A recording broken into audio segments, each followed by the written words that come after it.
I pozdrav youtuberi, došli u drugu epizodu drugu epizodu tutoriala gdje ću da vam pokažem kako da skinete i instalirate GTA 5 Reloaded. Ovako, prvo što ćete trebati da uradite jeste da odete na link koji će biti u deskripciji.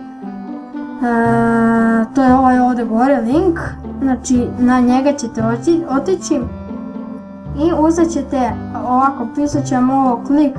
to here download, stisnut ćete to i onda će da vam izađe ovako kao save file i to, vi stisnete ok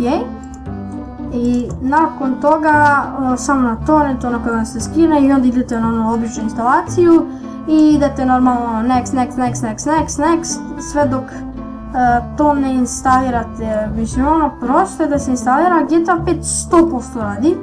jer ja ga imam, on mi radi, ali ja ne mogu ga snimati, trebam sad da zamenim matično da bi mogao da snimam, lepo me procesom nešto zezam, mnogo mi pali mi FPS na 10, znači nema šanse da snimam, tako da